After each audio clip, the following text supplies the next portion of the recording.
Welcome back. Hurricane Dorian, clearly the biggest story we're covering today as millions of people stand to be affected by this dangerous storm. And now with more on the response from the federal government, I24 reporter Dan Raviv joins us now from Washington, D.C. Dan, what are you hearing from the White House?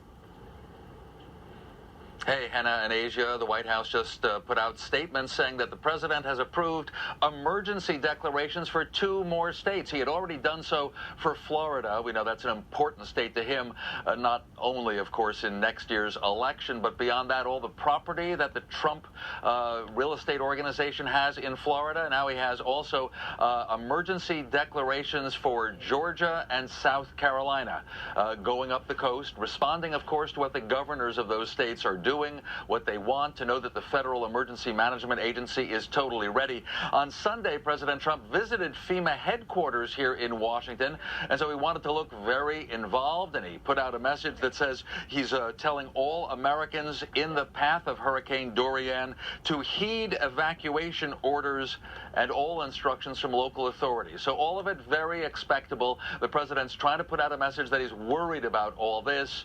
After all, that's why he canceled what would have been a weekend in Warsaw, Poland. He sent Vice President Mike Pence instead. The president wants to seem very involved, and needless to say, he doesn't want the federal government to screw this up. So Dan, what kind of response can we expect on the ground?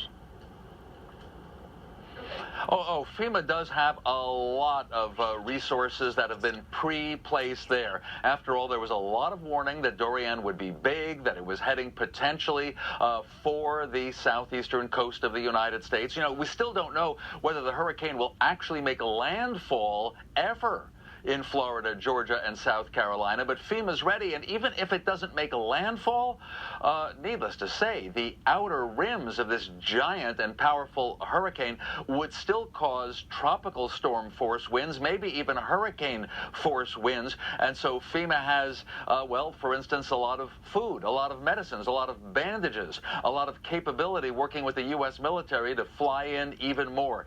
Generally, by the way, more supplies can be brought in by truck, by airplane, by ship, after the hurricane passes through. But FEMA wants to say it's ready. They've got a lot of plans that are ready. And boy, as President Trump told FEMA not to mess this up. It's really important to his reputation as someone who is a competent president. Asia and Hannah.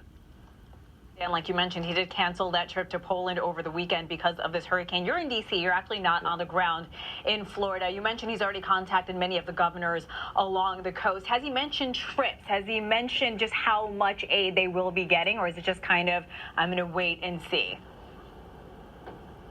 All right, we don't have a dollar amount. Wait and see. You know, the tone we get from the White House is whatever they need. But, right, it's well known that FEMA, the Federal Emergency Management Agency, actually had a blow to its budget just about last week, right, when the Trump administration moved money, apparently tens of millions of dollars, from the FEMA budget to the building a wall on the Mexican border budget. President Trump considers that a high priority for America's national security. Of course, skeptics and critics would say that it's mainly, again, for his chances of being reelected next year.